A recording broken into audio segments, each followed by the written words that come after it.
Patrick Mallory, we are a group that support people who are bereaved by suicide, and also people who are suffering with suicidal thoughts. We're called James Support Group, and we've been running for about 7 years. Well, the main support that we offer is monthly group meetings all around the Highlands, as far as Fort William, across to Elgin, up to Thurso, and lots of places in between.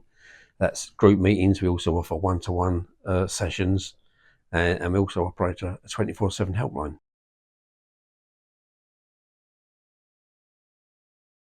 Yeah, James was 28 years old when he died, and that was in 2017 in October.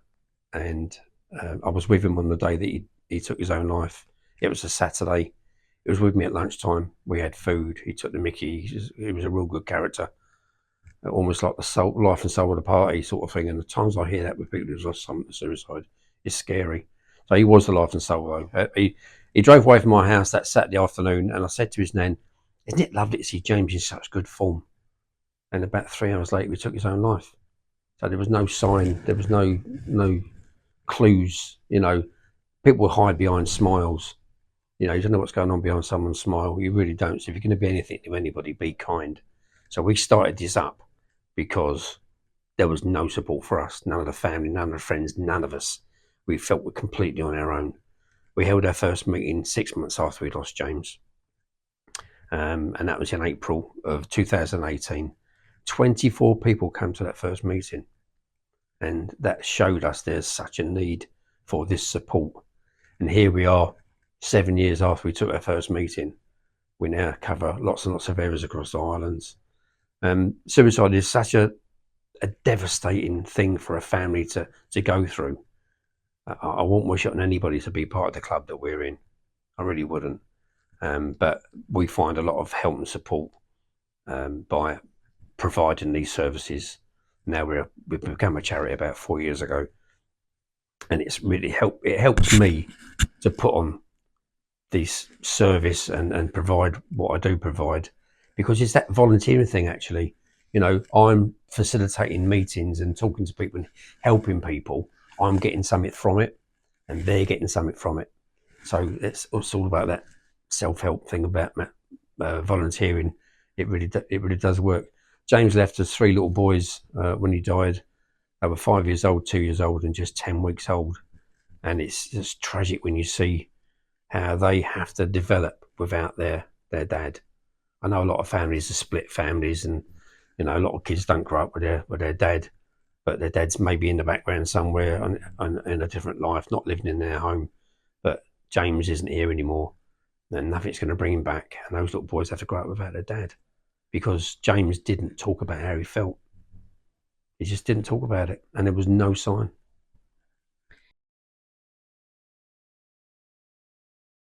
Well, the main way to do it is go through the student support, ask to speak to us, and we can have then a meeting in the bothy, or we can go for a walk with the student. It all depends what the student wants.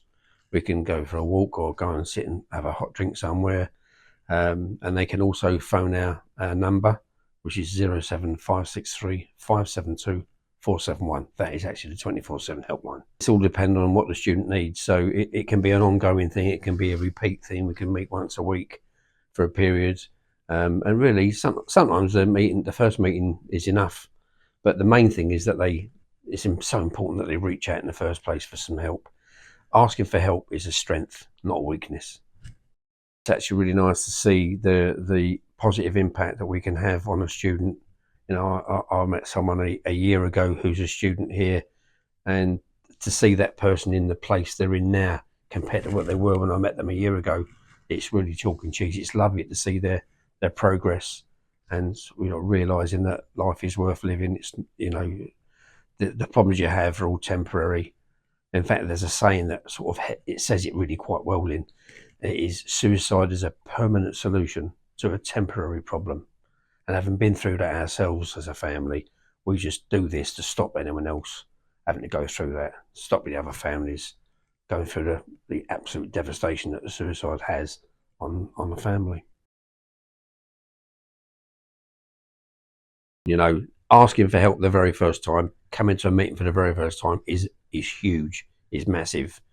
And you'll find that I'm quite an approachable person. If you came to a meeting, we can offer to meet you before the meeting and go in together to break that sort of make it a bit easier, really, that transition. If you're quite a shy person, you can use the text to text the helpline number, and we will respond to that. We aren't really a texting service. There's other organisations who do that, but if you can text for a point of contact first of all, and then we can make that first contact how you want it to be. Make it as easy as you want it to be. As easy. We can sit in here in the bothy and have a chat one to one, which is quite a private place. Anything you say, of course, is confidential. We can go in the cafe and get a drink, a hot drink or a cold drink. We could walk around the campus. You know, we could do anything. You know, and we could have a meeting at your home. You could have a meeting at our home. We could meet you somewhere in the middle. We could go to a Costa. It doesn't matter. We can go and sit in the library. Whatever it is that you need to do, we can do it to help you get through that initial contact. So the meetings are for two categories: people who are bereaved by suicide, but also people who have suicidal thoughts. The two types, or categories, if you like, come together in the same one meeting, which is an unusual format because one type of category helps the other type of category, and actually vice versa. It works both ways. So, for instance, if you were having suicidal thoughts, you could talk about how you got there, what steps you took, what help you received or you didn't receive, how some people are understanding about it and some people are not. And the people who have lost someone to suicide will be listening to that thinking, wow, you know, maybe that gives me some clarity about why I lost my loved one. You know, so the two come together in the same meeting. The meetings are every month. They're in Inverness, Thurso, Invergordon, Fort William, Dingwall, and Elgin. There's 6 monthly meetings. There are 4 other monthly meetings which are on demand by appointment. They're in Ullapool, Grantown on Spey, Nairn, and Aviemore. All the information is on the webpage. Me personally, I've obviously lost my son James to suicide. I've also had suicidal thoughts all of my adult life. I believe that's because of trauma in my childhood. A lot of people will be able to associate themselves with that. It certainly resonates with a lot of people. If you are bereaved by suicide, then it's always best to reach out and be amongst other people who are suffering the same as you. Suicide bereavement is not the same as other bereavements. It's called complicated grief. You don't expect to bury someone like your child. It's not the right way around. You expect to bury your elders. And when you lose someone natural, it is tragic, but it's expected and it's natural. It's the life cycle. But when it's a suicide, there's always these questions. When you lose someone to suicide, there's never any answers. Even if there was a note, you don't know whether that person was in the right frame of mind when they wrote it. So in our case, there wasn't a note. That doesn't really help. So there's always questions. Why? James was, as far as I could see, quite a happy person, had 3 lovely kids, you know, had a great family situation. Why did he do it? I don't know. And so bereavement by suicide is such a complicated grief process. You need to be around other people to help you through it, not just your own circle of friends. And that's why the groups work so well, because there'll be mums, dads, sisters, brothers, best friends. One of James's best friends comes to most of the meetings in Inverness. There's a real mixture. And for instance, my relationship with James was totally different from his mum's relationship with him. And we've both got our own grief, and it's different grief for both of us. That's an unusual thing to think about, but if you think about it, it makes sense. We have our own situation, our own relationship, and then therefore that grief for us is different. I don't understand his mum's grief because I didn't bear him, but she did. She won't really understand my grief, you know. And similarly with his sisters, it's a different grief for them, and they feel differently about it, you know. And it's okay to cry. It's okay not to be okay, which we say in one of our logos. It is only okay not to be okay if you're prepared to reach out for help when you need it. It's okay not to be okay only if you are prepared to ask for help. As I said earlier, asking for support is a strength. It's not a weakness.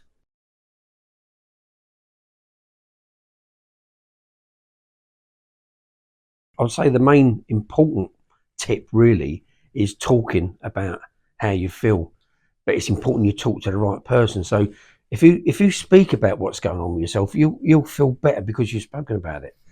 But I always say to students in the talks, if you are talking to someone who's not really compassionate, who only really talks about themselves, never really asks you any questions about you, that's not the person to talk to about how you're feeling. The person you want to talk to is someone you know is going to care, and that would be so much better. And if you don't have that person in your life, then that's when you can call our helpline or to call the Samaritans on 116 123. On our cards are a list of all the different numbers you can phone. In fact, we have all that information also on a website. So talking would be the first one in order of importance. The next one really would be laughter. Believe it or not, we in a group meeting talking about suicide and suicidal thoughts, we'll have a real good laugh occasionally. Again, yeah, we'll have sad stories, etc., and maybe a few tears. But laughter is so important because it releases endorphins, and endorphin is the feel-good drug that you've released in your brain, and you get an immediate boost. So they'd be the main two things. Another one would be breathing exercises, specifically if you have anxiety issues. You can regulate your breathing by doing these breathing exercises. And the one I do is called a 3-4-5, but you do it just make it easy to remember, but you do it in a different order. You do it in order of 4-3-5. And what that is, it's really a way of you taking in less air than you're letting out. And by doing that, your body will naturally relax. So whatever way you do a breathing exercise, as long as you do it in the way you're supposed to do it, you will take in less air than you're letting out. And if you're doing that, your body naturally relaxes, and it really does work. You do it once, it doesn't work, do it again. Just repeat it, and then eventually your stress will come down. The breathing exercise is actually designed to calm you down if you are anxious. So if you suffer from anxiety, do it when you're starting to feel anxious. If your normal mood level is here, and you start feeling high, on anxiety, do it straight away. Don't allow yourself to get right up here, because that takes you longer to get back down to your normal level. It's the same with any other feelings of desperation or depression or whatever it is. You start feeling low and start feeling blue. If you act immediately on your feelings, then it's quicker to come back to where you should be. The longer you leave it, the worse you're going to feel, and the longer it's going to take you to get back to some sort of a normal sort of level. So getting daylight, getting sunlight on your body, and getting some exercises if you're able to, all those things all make you feel better. They all release the endorphins that I've been speaking about, which is the feel-good drug. It doesn't matter if you were wheelchair bound, you can still sit by a window and open the window and get some fresh air. It doesn't matter what your situation physically is, how able or disabled you feel. As long as you are able to get some fresh air, get some daylight and sun on your body, you will feel better.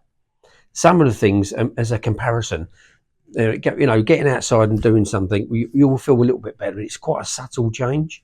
But see, where you have a belly laugh, if you laugh, you will immediately feel a whole lot better. So it's a more obvious, noticeable change in how you feel. It's all about lifting your mood. And the very last thing would be about if you were to volunteer and help somebody, walk your neighbour's dog, or work at the soup kitchen or something, whatever it is, help someone across the road. You get a good feeling because you've helped someone. And that good feeling is the endorphins being released in your body. And that's a really easy, natural way for you to lift your own mood. The very last thing about the self-help would be where you give yourself 5 minutes a day, 10 minutes a day if you can, to do what you like to do. Do what you want to do, your time. For me, it's always been about listening to music. So if I listen to Bohemian Rhapsody, which is 6 minutes long, I've taken 6 minutes for me to listen to something I like to listen to. You might be a person who likes to cycle, go to the gym, go for a swim in the sea. Nuts. I don't know if people do that. I don't know. Swim in the sea, walking around the woods, whatever it is you like to do. If you can find a little bit of time every day to do that, then that's a really good thing. Is it something for you? For instance, when the lunch bell goes at 12 o'clock or 12:30, whatever it is, instead of going straight to the canteen and eating your food, go outside and walk around the campus. Go outside and walk around the building, then come in and eat your food. What you've done there is you've made your metabolism work a bit quicker. You'll come in, eat your food, you'll digest it better, and you've got a bit of fresh air. It's a win-win. It's all about going back to basics. You know, medication certainly has a place, but if you rely on medication to get you through a crisis, like a depression or an anxiety episode, it will take a while. If you help yourself at the same time, you will recover better and quicker than you were in the first place. And by creating these things and having these things in your mind that are become a habit almost, that you do go out, you do get some fresh air, you do speak to your friends, you do speak to people when you're needing some help. That is so important. And if you do it at the point of recognizing when you're starting to feel low, that's actually key. So if you have an episode and you really blow up and you're struggling, and then you decide to get some help, and then you get these little tips and you start to put them into place, that's great. The next time it happens, if you feel that starting to happen and you feel your mood starting to drop, act then. If you're aware of when your mood is starting to drop, you are self-aware and you will help yourself, and you'll be in a better place. So we have a website and it's called James Support Group. All the information is on there on the tab called Other Support. We have a Facebook page. Guess what that's called? James Support Group. And on the very start of that of the Facebook page is the self-help guide. It's there right at the start, and you can print it off. It's on a PDF format, and so please do print it off. Around the college, around the UHI, you'll find those leaflets. It's an A4 size sheet of self-help. We have them. I can post them out to you, but they are scattered around the place. There's actually some here in the bothy. So putting on the meetings and that, it's never a chore. It can be hard sometimes. It can be quite draining because the subject is a difficult subject to discuss, but we always have laughter. I mean, you know me pretty well. I do mess about and have a laugh occasionally and give the dad jokes. No, but you need that. It breaks the ice, you know. But I was at a meeting last night with a few people in our meeting in Invergordon, and there wasn't many of us there actually, but we had a real good laugh. We all spoke. We all had a good time, and that's really important. We all come away from that meeting, all of us, including me, feeling better, you know, having discussed why we were there. So it really does help, and I wouldn't say I enjoy doing what I do, but I know I'm making a difference, and it is helping me for sure.